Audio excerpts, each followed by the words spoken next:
presidente de México tuvo que ver con la liberación del famosísimo Julian Assange?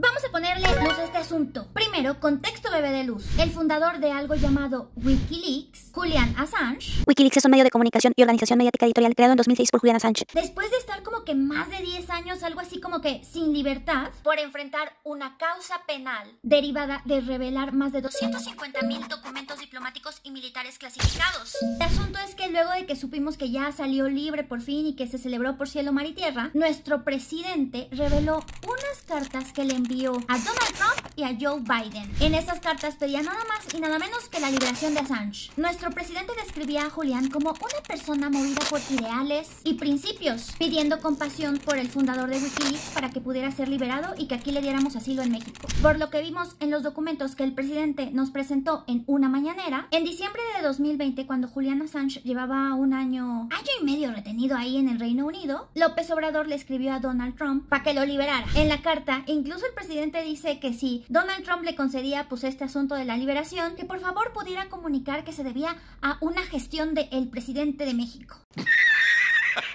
Muy desinteresado el asunto, ¿verdad? Pero más recientemente, en enero del 2023, durante una cumbre con Biden, AMLO entregó otra carta pidiendo la revisión de las acusaciones contra Assange, basándose en la primera enmienda y en unos asuntos que el propio presidente de Estados Unidos había publicado sobre libertad de expresión.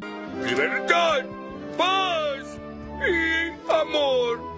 De hecho, quizás recuerdes que por ahí de abril de 2023 el presidente recibió a la familia de Julian Assange aquí en el país y lo calificó de preso político. Ay, ¿quién más como yo cuando escucha preso político lo único que quiere decir es ¡libertad! Si fuiste tú, levanta la mano para que seamos amigos. El asunto es que Julian Assange acaba de ser liberado y esto tras llegar a un acuerdo con el Departamento de Justicia de Estados Unidos. Assange se declaró culpable de violar la ley de espionaje y como parte del acuerdo pues ya no cumplirá más tiempo en prisión estadounidense, porque se le acreditarán los 5 años que pasó encarcelado en el Reino Unido. Este acuerdo que logró la liberación de Julian Assange fue resultado de una campaña global y negociaciones prolongadas. Hubo importantes aportaciones para este acuerdo, como del primer ministro australiano, que pues es la nacionalidad de la que es Julian Assange, y de las decisiones de la Suprema Corte de Londres. Y esto no lo digo yo, lo dice el comunicado que sacó Wikileaks sobre la liberación de Julian. Así que aunque AMLO envió cartas y mostró su apoyo, atribuirle la liberación de Assange es un poco,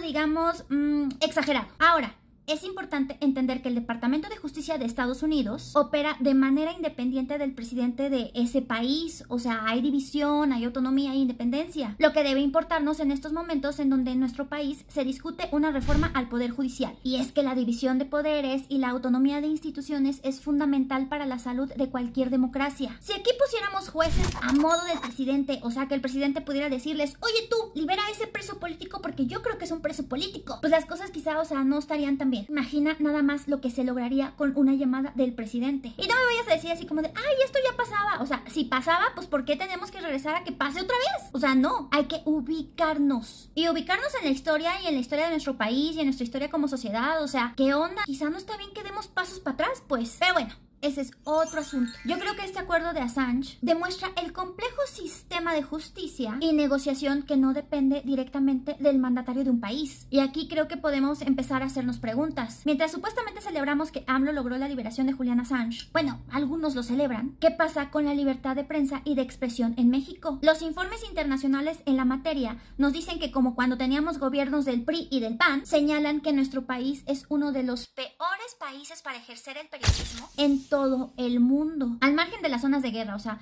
que somos esos países que no están en guerra y que está muy cañón ser aquí periodista. La organización Artículo 19 registró en 2023 unas 561 agresiones contra periodistas, o sea, un periodista o un medio de comunicación fueron atacados cada 16 horas en el país, y esto por el ejercicio de su labor, ¿eh? La cifra incluye desaparición de reporteros de Veracruz, asesinatos de periodistas de Guerrero, en Puebla, y como el último que en este año también vimos que pasó en Chiapas. Terrible. Además, no podemos olvidar que este gobierno, como el PRI y el PAN, adquirió el software de espionaje Pegasus. Ya sabes, ese que se utiliza para espiar a opositores y periodistas. Además, los Guacamaya Leaks, que son como estos hermanitos de Wikileaks, ya sabes, todo lo que fundó Julian Assange, nos revelaron cómo se manipulan datos y se oculta información que debería ser pública. O sea, ¿cómo lo hace este gobierno así? Todo esto mientras se censura y restringe a periodistas. Periodistas que son críticos, o sea, los que salen a hacer su trabajo diario y nos hablan de todas las las cosas que pasan en el país y que a veces no queremos ver. Y que en realidad son cosas que hemos visto desde años y décadas atrás y que no cambian, pero que sí empeoran. Pero cuéntame, ¿qué opinas, bebé de luz? ¿Es correcto que le atribuyamos a AMLO la liberación de Julian Assange, mientras en México seguimos enfrentando como que graves problemas sobre la libertad de expresión y la de prensa? ¿Por qué no se aborda con la misma urgencia y dedicación la transparencia de nuestras propias instituciones? ¿Por qué no volteamos a ver a las personas que están siendo acosadas y agredidas por el gobierno? O sea,